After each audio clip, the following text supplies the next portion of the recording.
Yep. Aloha. This is the Elon Marley podcast hosted by the Black DeFi Kings with Crypto Roots and Everything Currency. Check out our YouTube channels. Links are in the description. And we're back at it again. This is the weekly podcast. Aloha, brother. How you doing? What up, man? How you doing? What's up to everybody out there listening? What's your email address? Where can people reach you at? W WMJ underscore 06 at yahoo.com. And you got a Twitter or Instagram people can find you at? Yeah, I'm on Twitter at Everything Currency. I'm on Instagram at Everything Currency. I'm on Telegram at Everything Currency. So, hit me up. Dope, The dope. Telegram group is free. The Telegram group is free until September the 15th. After September the 15th, it's going to be a price. So get in while you fit in. Get in where you fit in. Yeah, get with that. Get with that. I definitely going to be checking that out. I'm coming out with a weekly DeFi newsletter. So I'll leave the link in the description. Weekly DeFi newsletter, just keeping you on the game. It's more kind of passive DeFi news. So you can just get filled in every Monday. You get a little inbox and just fill you in with the DeFi game in case your life's too busy, So, wow, a lot's been going on. A lot has been going on in this crypto game. Let me just start off by saying, A lot. yeah, let me just start off by saying shouts out to all the people that invested in ZZZ Finance, man. I mean, it's been great. It's been a great run, and it's a project I'm actually really interested in. They call it the little brother of Wi-Fi, and they just came out with NAP, so that's like ZZZ's baby. So you got this whole decentralized community governance family going on that I'm hella bullish. So, brother, what are you hella bullish on? What are you hella bullish on? Man, I'm hella bullish on hella things, but I just want to say shout out to everybody who got it on AGI, the decentralized AI network. Shout out to everybody who got it on that one because that thing is going up and it's still going up. All right, yeah, I've been eyeing that. I just found out about that through Ocean Protocol, and I was eyeing it, and I was like, I don't know, but I put it on my watch list though. So when I put things on my watch list, that means like I'm about to buy, but I'm just kind of watching the waters before I jump in, And sometimes you don't get in. I mean, it's still early, but still, sometimes you sit by and just like, damn, it's a little too late. Like I missed that, so I'm just waiting on the next dip. If AGI corrects about 20-30%, I'm in, no doubt. Yeah, that's exactly how I feel about Ocean Protocol because I heard about them working with Polkadot and working with working with AGI. So I was like, man, I gotta get in on that one because that was one that I talked about on my channel, but I actually just missed the boat when it was time to get in. Yeah, I mean, here's the thing. That's funny. Say we missed the boat, and everybody gets it. Like we missed the boat, but there's different Yeah. boats going on because from 50 Mm-hmm. cents to $5, that's still a big damn boat, right? Yeah. I was gonna say if you miss, I've been telling people all the time, like, don't trip if you miss like 200% out of 2,000%. You still gonna be happy about that 1,800% gains. You know what I mean? Like, And that's the because kind of people be really worried, like, oh, I missed out. I'm like, bro, we are all still super early to this game. Like, these DeFi protocols are still coming up with new and more innovative ideas every day. yeah, the bar is being raised constantly, constantly. The bar is being raised. Ocean Protocol just upgraded their whole system, their smart contract. So now they changed the whole game up for you can start staking and then all types. So that's good to see that they're actually upgrading and migrating to a new smart contract because that just levels up the value of the token itself because now you're able to do more on the network. So that's what I'm hella bullish, definitely bullish. anything less than $1 for Ocean is still a great deal in my opinion. Definitely. So Definitely. now, yield farming. Yield farming. Have you jumped in the yield farming game? Are you currently farming anything right now? I haven't. Well, the thing is, yield farming is so broad. So just providing liquidity and then staking those liquidity tokens is technically yield farming, right? Yeah. I mean, there's different levels of it, but essentially just adding. Yeah, there's different. Just adding money to the liquidity, like and getting curve or getting compound, that's called liquidity money. Simply just that. That's like one step, and then you can take it to next levels of steps. Yeah, so I've been messing around with Zapperfy.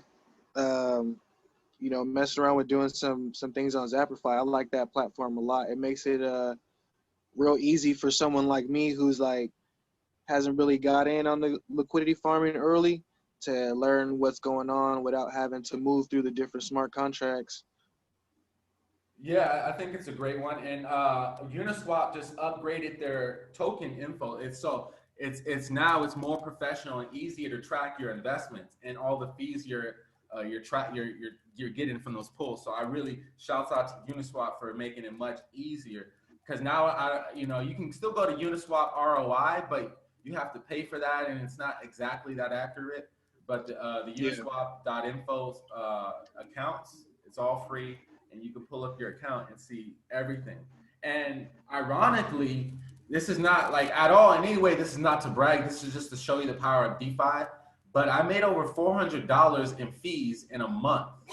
In a month, I made over from all the different liquidity pools that I joined, because I was just low key kind of FOMOing in, just because it was so brand new to me, and I was getting. And then I made some mistakes. I wasted a lot of gas money. I'm not gonna lie.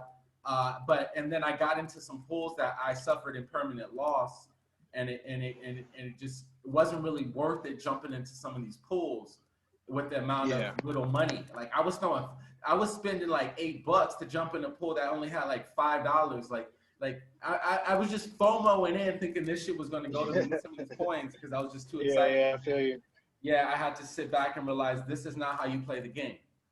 This is not how you play the game. Well, way that I've been playing this whole liquidity farming, staking, and stuff like that is I'll let some people on some insider information. Like I started noticing that as the newest projects go to mint and they start staking their tokens, they want to get as many tokens staked right away, right?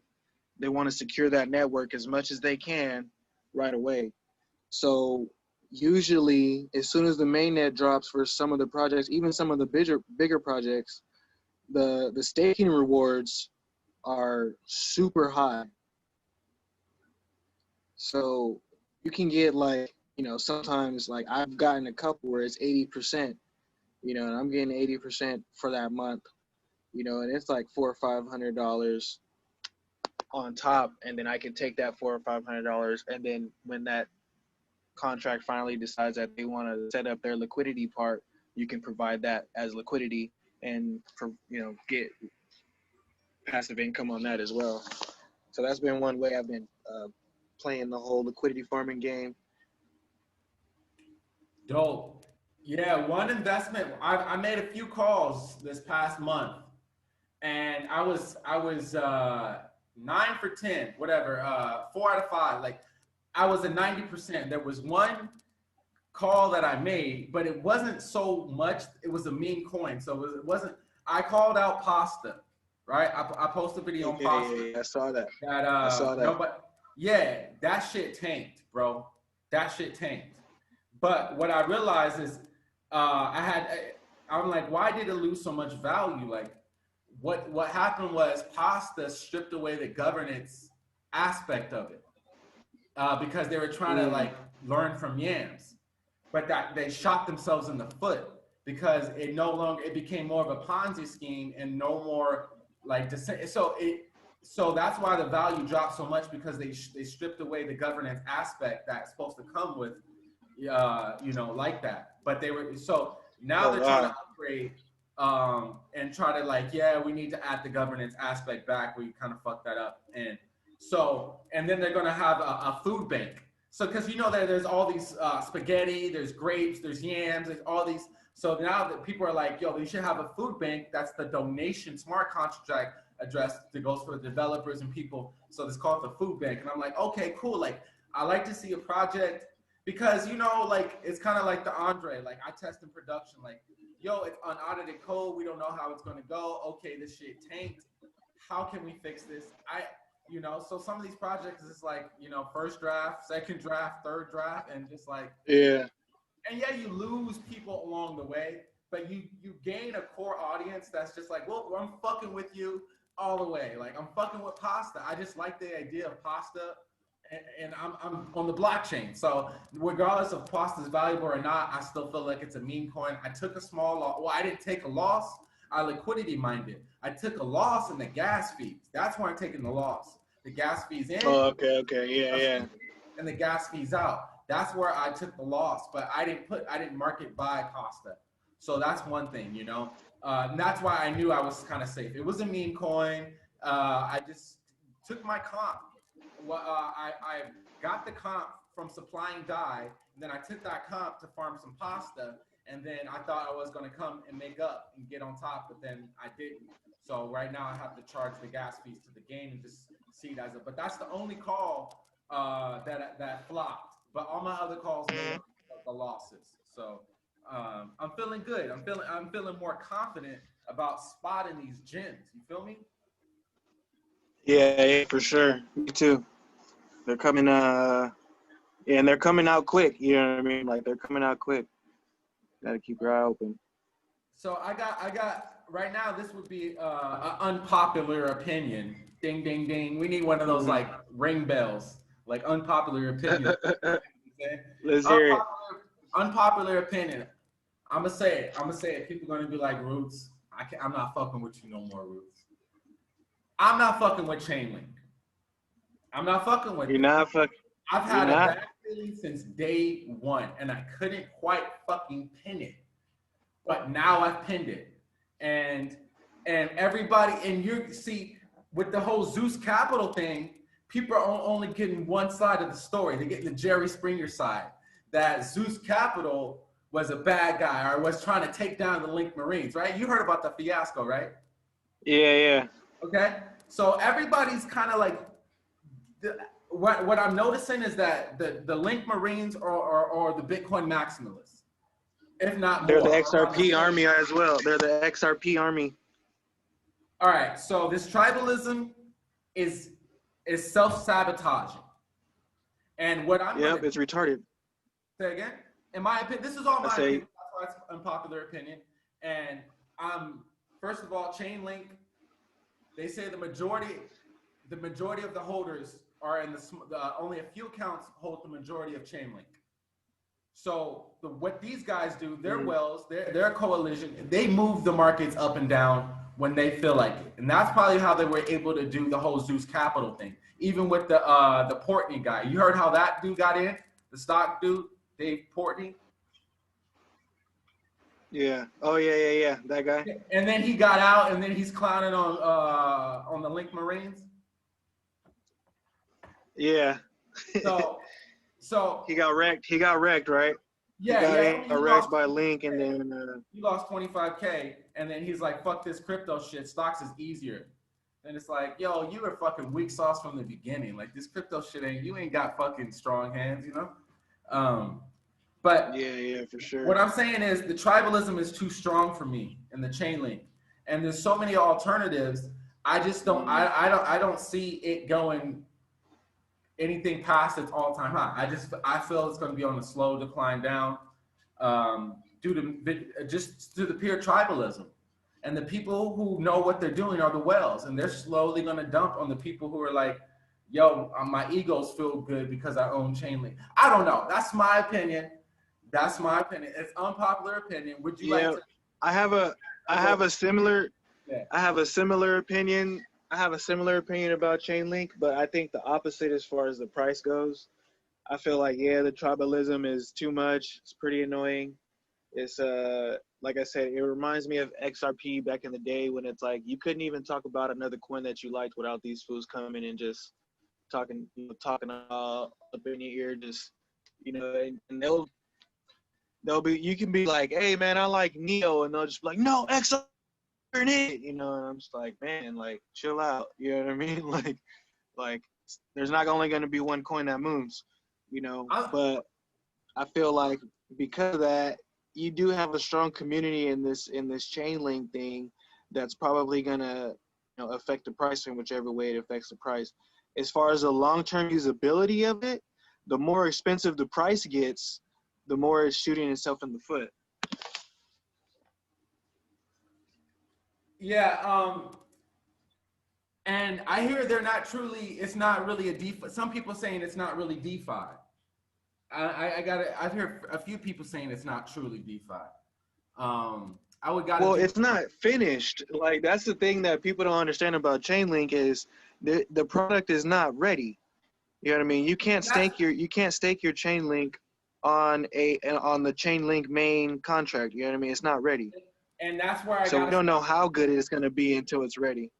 That's where I have to stop. The fact that the main working product isn't even working and people are that fucking bullish on it, it just says, you know what, just hold back, short the market, or invest in competitors. That's what it's telling me from That's what I did.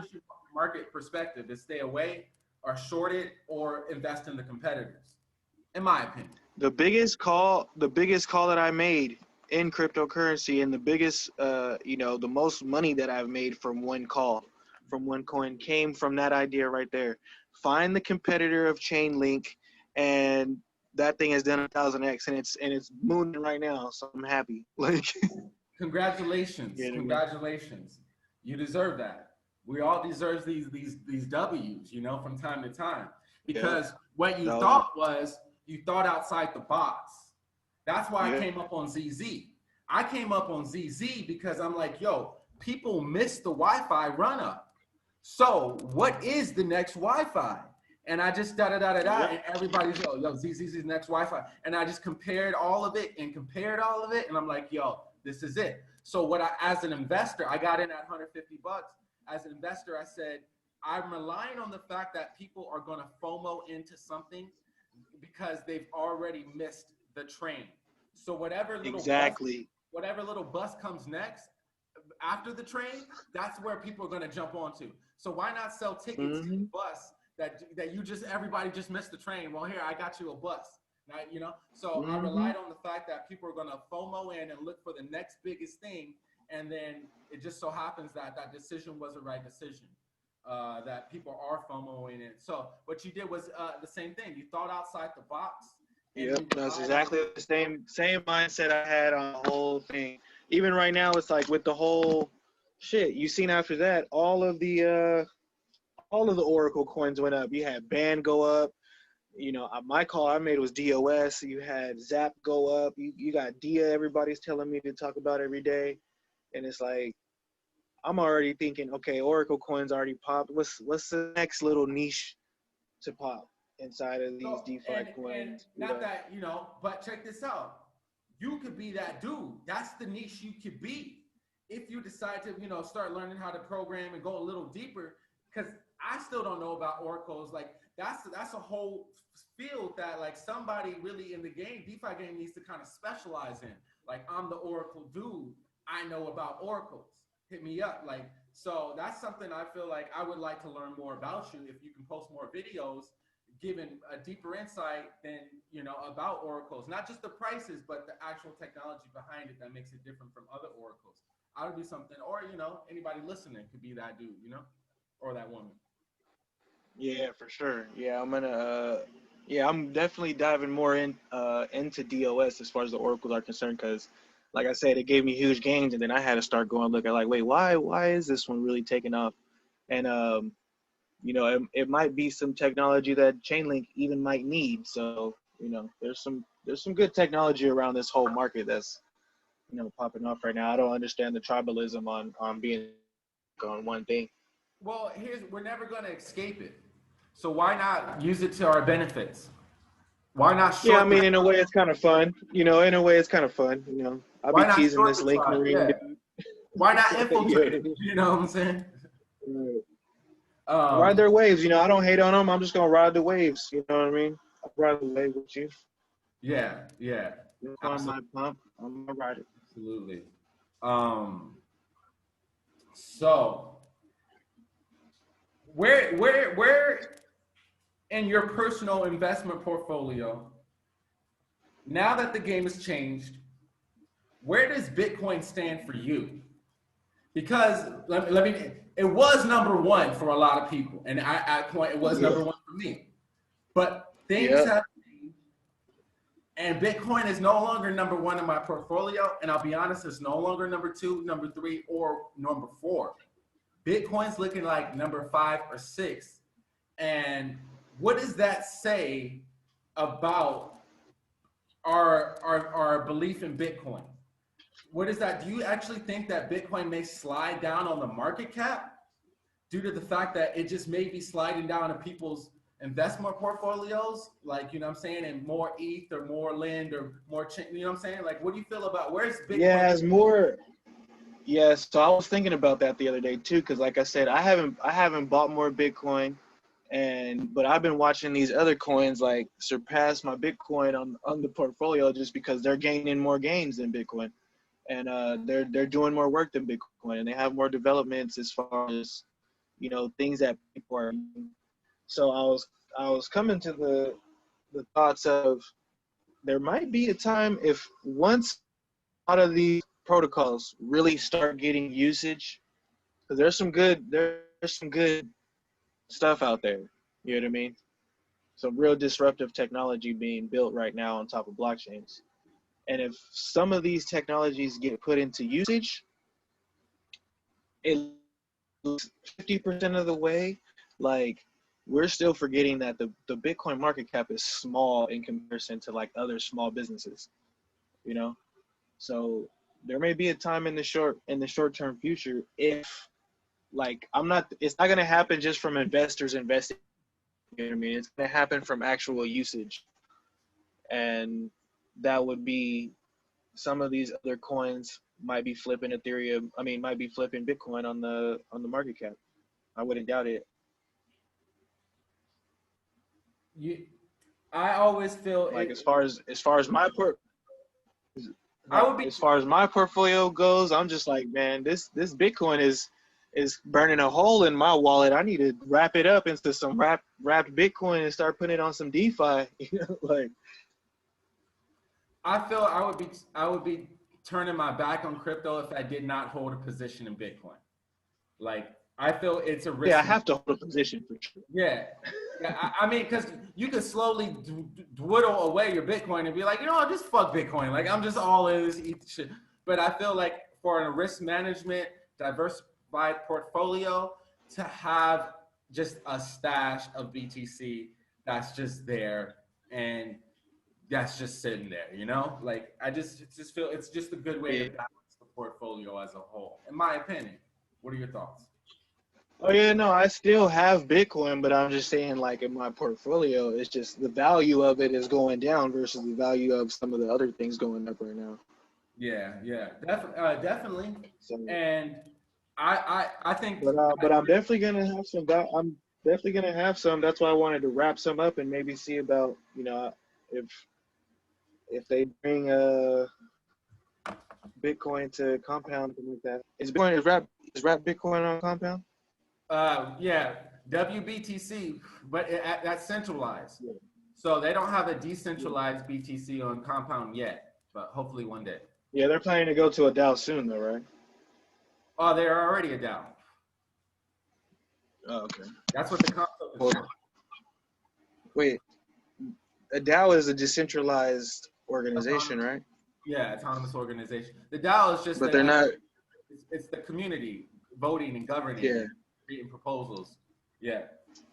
So the autonomous, it works. They work themselves. Everybody works for them. Yeah, together. You mean it's centralized as far as like it's custodial? The wrap BTC is centralized. Yes, it's custodial. Oh, okay. Yeah, they have a blacklist function in the contract. Same thing with USDC. A lot of people don't know this. The blacklist function in the smart contract, so they'll paint themselves as a cryptocurrency, all good. But the blacklist functions like Hollywood. Like once we blacklist you, this address that holds USDC or holds wrapped Bitcoin cannot send wrapped Bitcoin or cannot receive wrapped Bitcoin. So they can just blacklist the address. DAI doesn't have that. DAI doesn't have a blacklist function in the smart contract. USDC does and wrap Bitcoin, and that's a liability. And USDC has already frozen a few people's accounts because the government said they had to. So this is the game we're getting in, that you got these masked centralized currencies floating around acting like they decentralized, and a lot of people don't know. And then all of a sudden they can't move their bread, and it's because Coinbase is in control of USDC. Yeah. So speaking of centralized exchanges, did you hear about the drama with DOT and Binance? Nah, what happened, brother? Fill me in on that. So with DOT, Polkadot was gonna do a token restructuring on Friday, where they had to, as far as like they wanted to basically change the tokens to where you were gonna get 100 times. They were gonna change the token model, whatever, right? Yeah. So the community had voted to do it on Friday, and Binance and Kraken started trading Polkadot on Wednesday, I believe, or Tuesday. And, you know, Gavin Wood came out, the founder of Polkadot, and basically he didn't name him by name, but he just came out and said, hey, you know, a couple of centralized exchanges started trading DOT early, and this is bad. You know, this is dangerous for our community. And, you know, only thing, you know, we can't control them. Only thing we could do is ask them to stop. And I'm surprised this isn't getting more publicity. I've been doing more research on Polkadot, and the whole DOT shit just looks nasty and ugly. They've been around for a while. There's all different types of investor fiascos. Oh, they got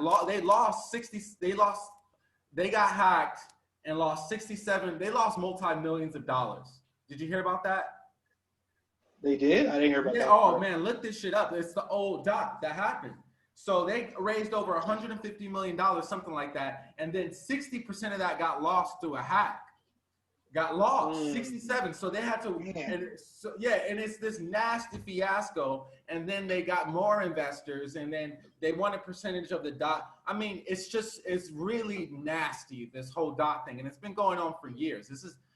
So when you brought this up, I'm like, that just destroys my faith in the DOT, because now they had the old DOT, the new DOT, then they got the hacked, multi-millions of dollars lost for investors. They had to raise more money, and so the old DOT is not even supposed to be a token anymore. The old DOT is not even supposed to be anything. So I feel like, but what happens is that that doesn't allow the common investor to easily get in. So the more tokens you have, old or new, that's like Bcash and Bitcoin. It's like if someone's crazy dumb, but just getting into crypto, you're just creating more barriers and more confusion, which really dilutes the value, to be honest. I understand currencies have to go through upgrades. I get it. But that's just the risk you take, is that now only people who know what's up are going to be on top of the game. But this is not about the people. You know, like I've done, and this is something that like I think a lot of people might have to holler at us in the mentorship about, because I don't think a lot of people know about this, but bro, I've done at least 6 token migrations this week. Yeah, that's, you know what I mean. And people are holding their tokens, and they don't realize like some of these token migrations, like these projects are shady. They're just like, hey, you got 3 hours. You know, you got to do your token exchange in 3 hours, or else they're going to be invalid. And you're like, wait, what? That could be thousands of dollars that you have. It's like getting evicted and having to move into the house like all in one day. It's like, wait, hold up, wait, I got to get all, like, because what happens, Ocean. That's why this is one of the other things I fucked up with the liquidity pool, because I bought Ocean and then I supplied it to the Uniswap liquidity pool. And I'm thinking, okay, I'm gonna just sit on it. Well, Ocean has to do the upgrade migration. Well, but if you leave your money in the liquidity pool, you lose all your Ethereum and you lose your Ocean. So I had to pay more gas to pull it out, so I lost more money putting it in and pulling it out in a short amount of time, and then having to do the upgrade. And they're like, oh, you can supply it back in the upgrade. I'm like, it's not worth it anymore. Just, so like, yeah, it is a headache having to migrate. Yam wants to migrate, spaghetti. So I understand software code has to, things, but it just destroys the integrity. Yeah, I think people just have to understand that, like, that's the consequence of being early, and that's why at the end of the day, we're probably all gonna be pretty rich. You know what I mean? Like, if you're getting in at this point in cryptocurrency, then you're not gonna have you're gonna have to try hard to not make any money. Listen, I appreciate you saying that. I really do. But I'm gonna have to respectively disagree, because the way I'm gonna say that is because we got to think about 2017. Me and you, anybody can jump in the game and make money in 2017, right? But for some reason, why didn't we come up as much as we thought we did in 2017? Because we okay. Let me rephrase it. I'm gonna say, as long as you get in and you stick with it. Here, I'm gonna expound on that. As long as you get in and you have a strategy and stick to the strategy, you should come up. Stick to the strategy. But have good mentors, have good people that you follow, and definitely, like, don't have too many strategies. That literally, like, for me, that was my problem. Like, I was trying to do everybody's strategy at once. I didn't have my own strategy. You know what I mean? And that's the value you created, was by stumbling and falling, by ups and downs and winning and losing. That's how you created the value you have today and the experience you have. So what's going to happen is, and it's always going to happen, every bull market, you're going to have newbies coming into game, and they're going to get wrecked. And they can't figure out why they're getting wrecked. The price is going up, but for some reason they're losing money, and they can't figure it out. And until the next bull run, will some of these investors like us really understand how to navigate these waters. So, I'm not saying everybody, but you think the price is how markets work, you gotta. Yeah, like if you're making money, it's to it, and that's what we bring. That's unique. Money, but that's not necessarily the case. A lot of these newbies are actually losing money. And some of these old people are losing money. Yeah, so the markets are wild beasts, and you never know what kind of trip you're going to get in. And even the most experienced people make wrong calls, and they revenge trade. You ever heard of that term, revenge trade? That's when you go into the market thinking you're going to do something, and then it does something else, and then you get bad blood, like the market cuts you, and then you're like, I'm gonna come back. Yeah, emotional traders. Emotional traders. Yeah, you're not supposed to trade on emotion. And me, I'm like, day trading is already hard. I'm not even trying to do all that, but So yeah, and some people shouts out to all the new people who are getting in the game. Understand that this is a lot of fun and exhilaration, but you're probably not going to come up the way you think you're going to come up unless you have the discipline to actually take your profits. Actually take them. New people, when I say take your profits, take them. Do not take your profits. Do not. You have to explain it to people like this. If you don't take your profits, other people will. Thank you. In this market, you do not lose money in this market. Other people take it from you. So you have to take your profits before they take their profits from you. Before they take it from you. And that's what I feel a lot is going to fuck up the new people the most. Is not being able to not taking the profits or knowing when, and that's FOMO is a real thing, FOMO's it's a hormone. It's there. You can't. It's a real ass thing, because when you don't want to take profits, you have to understand that's FOMO. Like, if you throw $1,000 in and it doubled and you got $2,000 and you sitting there going, oh, what if it goes up to 3? What if it goes up to 3? That's FOMO. Take your $1,000 off the table. You don't even have to take all of it. Take 500. You don't have to take everything at once. You could leave some in, but definitely take some money off the table when you're in profits. There's another term, I forgot the name, I gotta find the name. But it has to do with the other side of that pasture. For the new investor, it has to do with taking profits and then seeing the price go up after you took your profits, and then regretting the fact that you could have made more. And the fact that you're so in regret, it fucks up your trading from there on out, because you're like, messes with your psychology. Like, stay in even longer and not take my profits, because last time I could have made more money, and that's what you fuck up, right? Right. That's exactly where you mess up, and that's exactly where, like, literally, I'll attest to it. Like, in my 2017 and getting in real early and having the market pump the way it did, and then walking away with like literally maybe only like 20% of those gains because I sat there thinking it's gonna go back up, it's gonna go back up, you know, buy the dip, you know, and it was like, no, you got to understand market structures and all that. So that's why I think this bull run will pretty much be the same, worse for I think just the experienced people who are willing to adapt and apply these strategies are going to be the ones who come up, the ones who are actually doing the research. I feel like they're going to come up.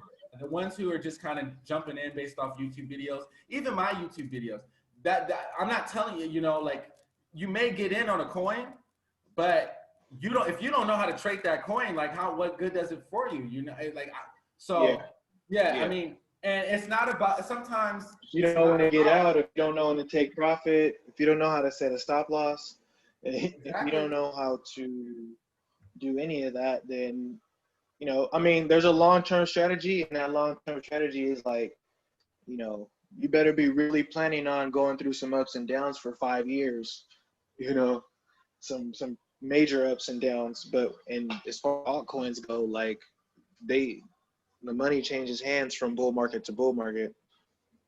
Definitely. And so that's the shout outs we want to give to all the new people jumping in the game. And we appreciate you coming. Welcome to the crypto community. There's a lot of information. We appreciate you following us. And we just understand that we try to give the best advice possible. We're not here to lead you astray. Now, what are some of the biggest things or topics that came up this week in DeFi for you? Like, you got any questions for me, or you got anything that kind of stood out in the news, in the DeFi news, as far as a lot of So, man, there's so much going on. Two things that I wanted to just bring up real quick. I wanted to get your insight on this because you were here in the last bull run. Can we take a minute to talk about how this beginning of what seems like to be a bull run is just eerily similar to everything that happened in the last bull run? In what way? You know, you have in the way of, like, you know, because I'm getting a sense, and I'm really urging people not to just go and just buy anything that anybody tells you to buy, because I'm getting this sense of people are just, like you said, hopping on YouTube videos. Oh, so-and-so has 20,000 followers. He said buy this. I'm putting $5,000 in it. There we go. I'm going to be a millionaire. I'm going to have a Lambo next year. What's wrong with that? Huh? What's wrong with that? No, I'm not saying anything's wrong with it. I'm just saying it's exactly the same as what was going on 2 years ago. Oh, you know, that's where the experienced investors make the money. Like, I can't find any flaw in that anymore. That's what I'm saying. Like, I'm not saying it's a bad thing. I'm just saying, like, it's trippy how it's the same. Like, at first you would think, like, okay, a lot of people lost money. Maybe they're going to be a little bit smarter about this. And then you see, like, people start FOMOing in, and you're like, actually, nah, this is going to happen exactly the same way it happened last time. And you know. And here's the thing. I'm always wondering, like, I'm thinking the society's broke. People are broke. People ain't got no jobs. This coronavirus. Yeah. I'm like, where's all this money coming in? Like, Right. You know, these niggas just pulling out money from under their mattress and throwing it into crypto. That's what I'm saying. Throwing money at this shit, but, like, you don't know. But, like, I'm just only, like, speculating. Like, where's all this money coming from? Like, you know. Right. That's what I'm speculating too. I'm just like, it's crazy how you really do see it, like, You know, and I've had some people hit me up and they say, hey, you know, can you work with me on investing and stuff like that? And they're just like, I got $40, you know, and I'm like, bruh, I hate to break it to you, but you need to get on your grind, drive Uber, you know what I mean? You need to stack up some bread and I'm so glad you know, do what you have to do. Huh? Yeah, go ahead. You know, I was just saying, you know, do what you have to do to at least get something that you can start to learn with. But, you know, if your financial situation is to where you're really broke and you're thinking that you're just going to throw money in here and get rich, you might want to rethink that strategy. You know what I mean? Like, yeah, I definitely, and like I keep telling people, crypto is not a get rich quick scheme. Exactly. If anything, it's a get rich poor scheme. I always say that. If anything, it's a get rich poor scheme if you have no idea what you're doing, because that shit will evaporate one way or another through the transaction fees, withdrawal fees, fucking who knows. Like, people aren't aware that all these exchanges cost a fee to deposit it, to trade, and like, where's all, you know, like, so yeah, you that $40 by the time you move it around a few places is only going to be $28.75. You know, like right. So it's like, you know, you want to get on your, you know, keep investing in yourself, keep investing in that knowledge, you know, and and I was in that position and I know what it was. And some of the people that inspired me, when I first got into, I used to follow some crypto OG. Shouts out to Crypto Hustle on Twitter, Crypto Hustle. And just hearing about his story, that guy, and he was in a similar position. Shit was down and out. He found out about Bitcoin and back in like 2014, and then he tried to tell people about it. No one cared. No one listened. Everyone thought it was a scam. And he was like, "This is it. This is it. If I stick with this and stack as much Bitcoin as I can in any way I can, I'll be all right. I'll be good in the future." Right? So he's like, I stayed up late, I studied, I drove an extra pizza, I did everything I can to get in because he knew that was the opportunity, this was the way, and then he made the come up at 20,000. That's when he sold his biggest chunks. But he grinded for those few years because, you know, it was a self thing. Nobody can, I believe in this technology and nobody can tell me otherwise, and I'm going to sacrifice the now for the future of the later, right? And that's literally what I did. That's what I did. You know what I mean? That's my exact story. Like, nobody wanted to listen to me. I had my boys calling me up saying, man, you crazy. I had friends who were in with me who they got wrecked and they were just like, man, get out of that shit. You wasted money.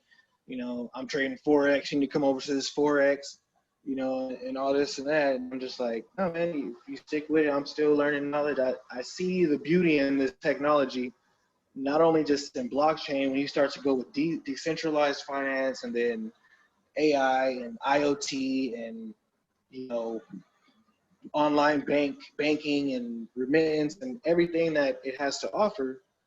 You're crazy. You're crazy to think to walk away from the next Google, you know, like. And I completely agree with you. And at a point in my life, and I still think it is, because depending on your situation, I think it's fashionable. I think it's trendy. I think it's cool to say, yo, I'm getting a part-time job just so I can get some more crypto. Like, for sure. If you don't have any skills, you know, and you know what, fuck it, I'll fill out that Starbucks application. The only reason I'm doing this is to stack that ETH. Like, to me, that's cool. I respect that. Like, you starting from the ground up, but now you got a game plan that, yo, I'm gonna get this part-time job because I'm gonna stack my crypto. I respect that. And shouts out to you for taking the time to sacrifice and go in, clock out, because you have a game plan that most people don't. And you're more likely to come off that consistent investment of a 9-to-5 into crypto with a nice, simple strategy than someone who's got the money but doesn't know what they're doing, or just, nah, fuck that crypto. Like, so that's fashionable. If you want down on your ass, you know, it's cool to be like, you know what, I'm gonna take whatever opportunity I can get, and I'm gonna just fucking stack the crypto from that. That's cool. Continue to do it because you will be blessed. You will be blessed. And for sure. For sure. Know? So if all you can afford is $25 a week into Ethereum, I say do it, bro. I say do it, right? Because in 6 months, your whole situation can change. It can completely change. So that's the sacrifice, and that's why I feel like this is where the bull markets are like a nice breath of fresh air, baptism. Like I feel like revived, like Holy Spirit, because Definitely. now it's like, hey, all that hard work, all that time you spent alone, all that everybody's telling you, nah, it's finally like, it's not I told you so, but it's damn near I told you so, right? In a non-egotistical way, right? Yeah, it's not even I told you so. It's more like, because you don't even have to say I told you so, because people come at you like, damn. They feel it. Damn, I should have stuck with it. I'm like, look, bro, you talking about you didn't have no money to invest. I mean, you got a job, right? You could have been throwing $20, $40 a month. I mean, all that alcohol. Literally sacrifice a joint a day. Yeah. Sacrifice a joint a day and buy you some crypto. And, you know, and over time, you know, you have to be looking at the long-term game, because people don't like to get in it because they're looking for short-term, you know. And so that has nothing to do with the market. That has nothing to do with crypto. It has to do with the mind of the individual not willing to sacrifice the now for the future. And you suffer for that. All about your mindset. You suffer for that. And the way you suffer is by seeing other people who sacrifice prosper. Mm-hmm. You know? And all about the mindset. Absolutely. And that's if there's anything you take away from this, you guys listening, it's all about the mindset. And if you don't understand or have a strategy, please be willing to invest in our time. That's the whole thing. Invest in your time by learning, but invest and compensate us for the years of experience and discipline we have and hours of education we put into this by valuing our time. Because the whole purpose is for you to not make the same mistakes we made. It's for you to kind of fast track through vicariously through our experience in this crypto game, so that you don't make the same ones. But if we were to offer this information for free, you would not value it, you would not apply it, and it wouldn't mean anything to you. So that's why we charge for our services, is because we want you to play the game as well, if not better than us, because that helps the community, you know? So, but you're gonna have to take some time to learn from us. And that may take a few sessions or a couple months, but we are here to support you. And that's what it is, in my opinion. How do you feel as being a crypto mentor? Yeah, no, that's exactly what it is. I mean, that's literally why I made my channel. That's literally why we're setting up this mentorship. That's literally why that we're putting all this time and work into everything that we're doing. And for me, it's like, what really drives me is like, man, I don't want people to get wrecked. You know what I mean? Like, I don't want people to get into this thing and say, oh, I heard this was a financial opportunity. And the first thing that happens to them is they lose money. You know, so I want to, as much as I can, we want to help people, you know, not go through that, you know, and at the end of the day, like, also just help people with their mindset with money in general, because that's a big part of just overall happiness. You know what I mean? And now we're gonna give you a crypto tip. This is Crypto Roots Inside Tip. Now we're gonna call this segment Market Intuitions. And we're gonna call this segment Market Intuitions. And I'm gonna express a certain trend or pattern that I'm recognizing in the DeFi game that can possibly, like, this is where the money, like, this is where the goal, this is the information I would charge. So that's the benefit, is I'm going to give you some my market intuition, and then we're going to hear everything's currency, like a tiny little secret that you're noticing that your audience that's listening right now can kind of be like, all right, I see what's happening, right? So this will be the goal, like the market intuition segment. So I'll start off by saying, so maybe you can get a better picture of what I'm talking about. Well, here's what I'm noticing, and it took a while to notice. Now, you know, there's all these yield farming protocols and techniques. Okay, cool. There's a bunch, right? But what I'm noticing is that soon as one catchy one comes up, another pops up somewhere. If it doesn't even matter if it's the same or a clone. For instance, you had yams, then you had shrimp, and then you had taco. You ever heard of these? One shrimp and taco? Yeah. Right? Yeah. So now then there's great, and then there's spaghetti. So what I'm noticing is I'm starting like, okay, soon as one project, it's only a week or two before another one, so a group of developers either improve or expand on it. So now you can take your shrimp and then get taco. Now you can take your shrimp and taco and then add that to yams. So what I'm noticing is that there's just more money, more protocols that are copies damn near, and that really, as long as people like, oh, now you can stake your yams on tofu burger. So now, because yams was popular, so now these protocols are integrating old protocols because it brings traction. You know, like, oh, let me just capture your audience by including, you can farm yams on hamburger day, like whatever. So what I'm saying is that there's more meme food coins that are correlated. So what does that mean? That means more yield farming, more potential money, and you're never really having to invest because now you got your yams. You can take that, put it into the pasta, take the pasta, put it into the shrimp. You see the pattern that's going on, and it's only a matter of time that before now they have grape, and it's only a matter of time before another protocol in a week or two comes out with wine. Now you can farm your wine, but the way you farm your wine is by taking the grape and then staking it into the wine, and then you get wine. You see how it's like a Lego block and it's like a link. And I'm noticing this is where the free money's at, and this is why I say market intuitions. This is the information I would tell people who paid for, is that pay attention. It's no longer you just buy a coin and it's done. No, these coins are like Lego blocks. And even if the project fails, another project shows up where you can take your pasta and now you can make Alfredo pasta, like, you know, like, and then now you know, so that's the market intuition segment, is that it's a pattern, and as long as you have one currency, you can stake it for another, then stake it for another, then stake it for another, and now you've got 6 different currencies, and all you did was supply comp, and then, you know, at the beginning. So that's what I'm saying, watch out for, is that there's new protocols, always expanding on the old ones, and whatever you farm from the last one, you can farm on the new one and get even more money without ever really having to invest. And that's the little yield farming secret I'm noticing. What you got, brother?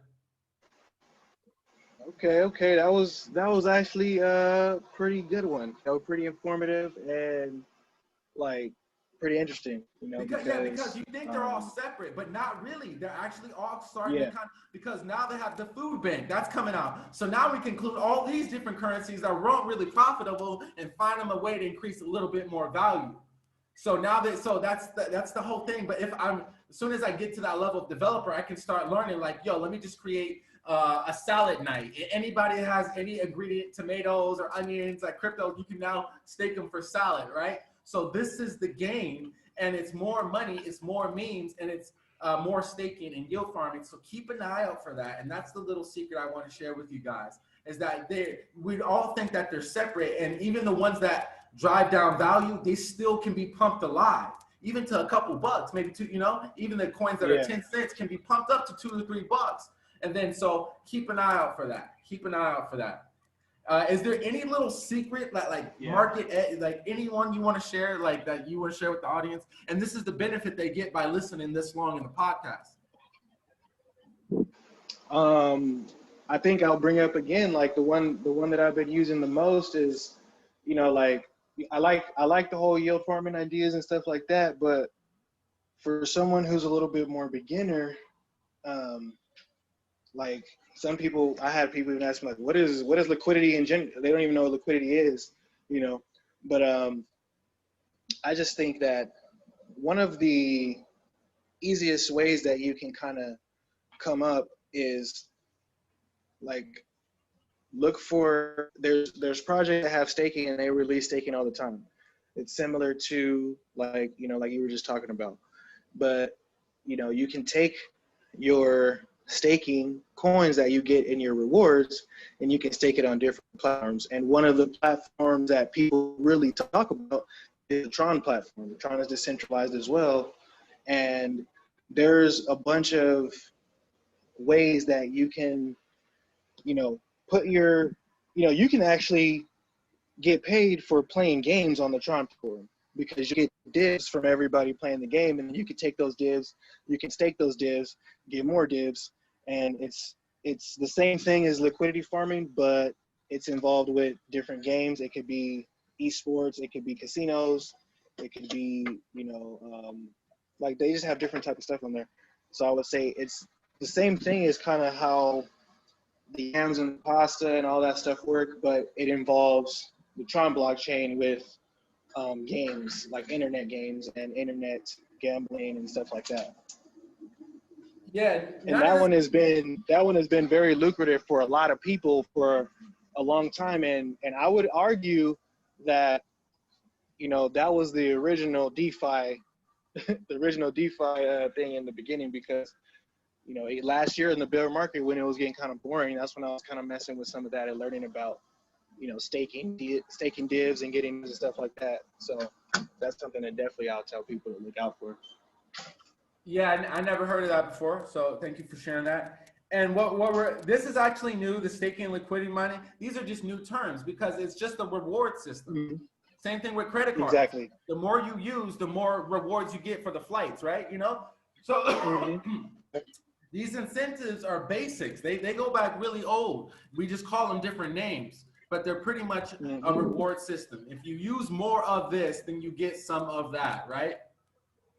Exactly, and that's exactly how the Tron blockchain works. It's the same way, but you're basically, it's like, so say they have a dice game. You can go on there, roll your dice, and if you lose, a piece of your losses goes into the div pool for everybody to split each day at the end of the, you know, at the end of the day from the, you know, you get to split the div pool. So it's similar to, it's the same thing as liquidity farming. Like, you take your liquidity token, you stake that, you know, but it's a little funner because you get to gamble or you get to play a game, you know.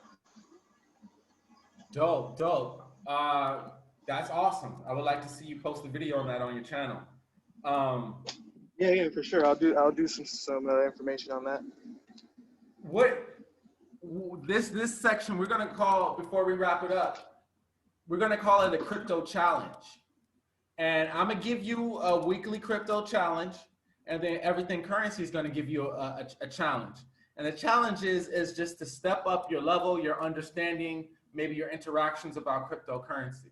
So the challenge I'm gonna give the audience is this week, 7 days, at least initiate a conversation with a stranger and ask them how they feel about Bitcoin. Ask them. And the whole purpose of this challenge is, first of all, to get you talking to people you don't know about crypto, and also to become a better listener to people opinions about crypto, right? It's not about, so just go ask people simply whether they agree with it or disagree with it. Ask 3 different people that you don't know, yo, have you heard of cryptocurrency? And if they say yes or they say no, if they say no, then it's an opportunity to share what you know. That's a great thing if they're willing to listen. And if they say yes and have an opinion, listen, see what their opinion is. Now, what that's going to do is get you used to talking to strangers, and that's going to get you building more confidence, initiating conversations and discussing cryptocurrencies. Because what's going to happen is that they're going to be like yes or no, and they may give you a second to ask, to like explain why you asked that. That second's all you need to change someone else's life, to potentially make a profit. Is that there's a pause. Have you heard of crypto? No, what's that? Pause. You know, and then you hit them with the game. You know, and this is how I've got to the level of confidence and being able to talk on camera or talk to anyone confidently, was that I started asking people on the bus, on the street, yo, what you think about that? And everybody had a different opinion. So therefore I was prepared and able to answer, and later everyone's different opinion. So that's my crypto challenge. Talk to 3 people you don't know and initiate a conversation about cryptocurrency. You got a challenge for the week? Yeah, I got a challenge for the week. We talked a lot about mindset and stuff like that, and mindset has a big thing to do with the market. You know, I'm really hard on mindset. So I got to tell you, like, if you don't have the right mindset when it comes to just money in general, you're not going to make any money in any market or anywhere. But there's a psychology of the market that each market goes through, stocks, Forex, whatever. So my challenge for the people is to Google the psychology of the market chart and figure out where you think we are on that chart as far as the Bitcoin market goes. And leave the comment and down in the description. Where do you think we are in the market cycle? So there's different market cycles. There's euphoria, there's distress, there's disbelief, there's happiness, there's, you know, there's different market cycles, and just try to figure out where you think we are. And literally, once you know where we are as a whole, it gives you a better insight on where you stand as an individual in your own bags. All right. So before we head on out, give us your top 5 cryptos. Give us your top 5.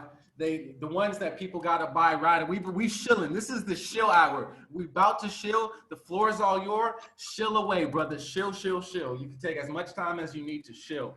Shill. My first shill is a high cap, AGI, the one I told you about earlier. That will be, I'll say, number 5. And then I like going into the low caps and into the DeFis. So I would say Mantra DAO, the OM token, OM. Okay. Look at that.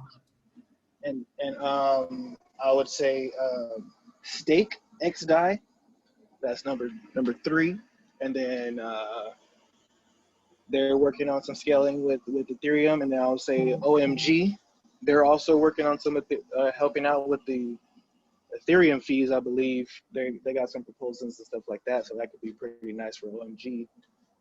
And was that 4? And I would say the last one is Ethereum, man. Ethereum is still undervalued. You know, the fees suck right now, but people are still paying for them, and that's my argument for why I'm like, Ethereum has to be the king if people are literally still paying $7 just to send their crypto. You know, and this is exactly how it was in the last time this many people were using the blockchain. All right. Buy those right now, ASAP. We are no financial advisor. So what about you? What's your 5, man? What's your 5? I need to hear from the DeFi champ, the liquidity farming champ. What's your 5? Hey man, ZZZ, cop it. It's Wi-Fi's little brother. It's the hottest one coming up. It's got a lot of potential. It's got a lower cap. It's got 20,000 supply distributed the same way as Wi-Fi. Governance. I just like the I didn't hear you. What was that one? ZZZ Finance. Okay, ZZZ. Say ZZZ Finance. It's like urine, but make money while you sleep. I like the whole concept.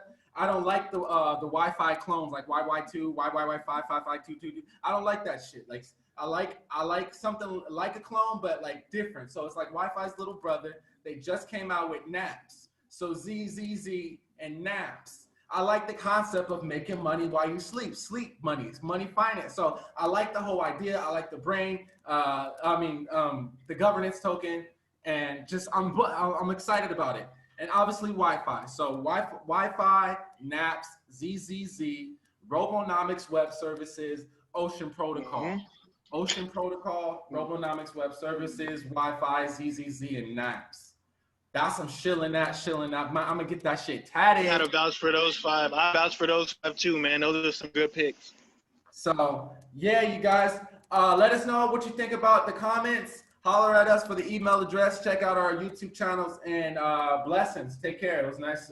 Thank you for listening. We appreciate it. Thank you for listening. Peep y'all later. Appreciate y'all.